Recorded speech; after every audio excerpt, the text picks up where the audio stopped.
Don Davis. Hello and welcome to MotorWeek. I'm glad you're with us. Actually, we can forget about the black armbands. You see, old King Corvette still has a lot of life left. And anyway, old Corvettes never die. Of course, sometimes they do get redesigned. But before the new 83 version hits the street, the 82 Corvette is going to take one last curtain call around our test track. After that, we've got a new star making its debut from France, the new Renault Fuego Sports Coupe. It's quite a car. And our own veteran trooper Pat Goss does his usual maintenance turn with some advice on keeping that paint job on your car looking just like it came off the assembly line. And for an encore, it's Joyce Braga with a look at a new car concept from Fiat and a new mileage champ from Nissan. Lots to do, so let's get started with what will soon be the retired Chevrolet Corvette. You see, right now, the last copies of the 82 Corvette are rolling off the assembly line in Bowling Green, Kentucky.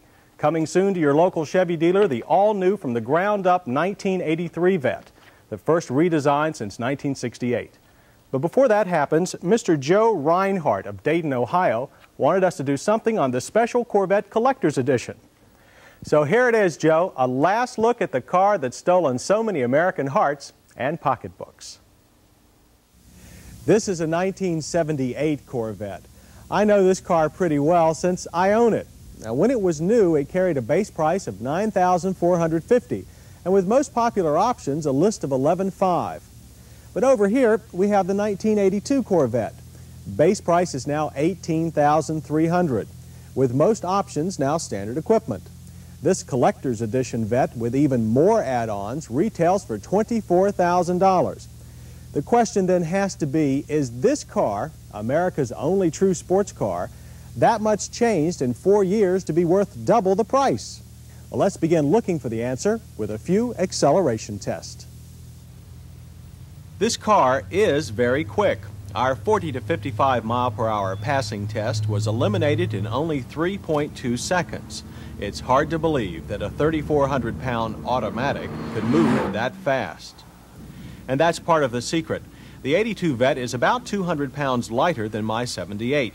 Yet the addition of fuel injection to its long-standing 5.7-liter V8 means an additional 15 horsepower and a swift time of 8 seconds at 70 miles per hour through our 500-foot stoplight drag course. Having tested so many 4- and 6-cylinder cars of late, it was easy to forget what a full-range engine was like. There is certainly no want for adequate power in the 82 Corvette. Its quarter-mile time was 16 seconds flat at 84 miles per hour, a full 2 seconds faster than my 78. The Vette is amazingly exposed for a high-performance car, and except for spark plugs, reachable only from underneath, most items are easily serviced. But the real source of all that power is a unique GM-only electronic fuel injection system that uses 2 manifold injectors placed opposite the cylinders they service, hence the name Crossfire. Not only is the 82 Corvette an improved straight line performer, but handling is also improved. Always a level car, the addition of a high-tech rear plastic leaf spring suspension and extremely sticky 60 series Goodyear Eagle GT tires allowed a fast transit of our low-speed handling course. The variable ratio power steering, something I've never gotten used to, seems heavier, probably due to the larger tires. Yet I'm glad to say quicker without being trickier. In a high-speed test, it used to be possible to turn the wheel just a bit too much and spin an older Vette like a bottle. And although the 82 is better, the light rear end is still prone to twitch when pushed. But you're not likely to have a case of nerves over this Corvette's brakes. From 30 miles per hour, panic stops averaged a short 30 feet with only occasional premature locking of the front wheels. The vented 4-wheel power disc system has been continually upgraded through the years. The semi-metallic brake linings allow even better halts as they heat up. The more we tested, the shorter the stops. From 55, our average was only 103 feet. Impressive with few reservations. The main alterations in styling over the last 4 years include a shovel, cowcatcher front end, and a kick-up spoiler on the rear.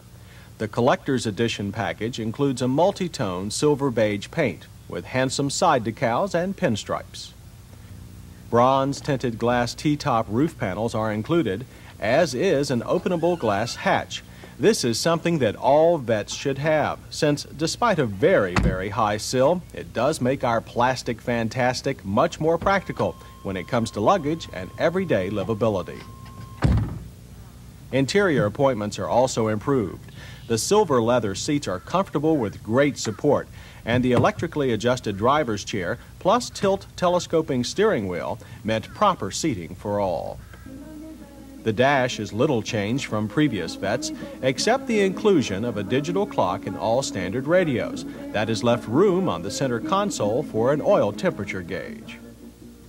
Something else that has changed little is Corvette's fuel economy. The EPA rates our 82 at 19 city, 26 highway. Over the 100-mile MotorWeek test loop, 19 was our combined result. In closing, let me remind you of two other facts of life about a Corvette that only owners can appreciate. Despite whatever GM tells us, this is basically a Chevrolet in shark's clothing. That means available service in almost every small town from coast to coast, something no import sports car can claim. And one more thing, my 78 is worth about 80% of its original cost. Most 4-year-olds will not even bring half their new price. So whatever else you might think of a Corvette, they do seem to hold their price. But is the 82 Vet really worth twice what my 78 cost? Well, no, not to me. But it's obvious from all those that drooled as we flew past that when it comes to the original four-wheeled American dream, price may never be an object. Crossfire.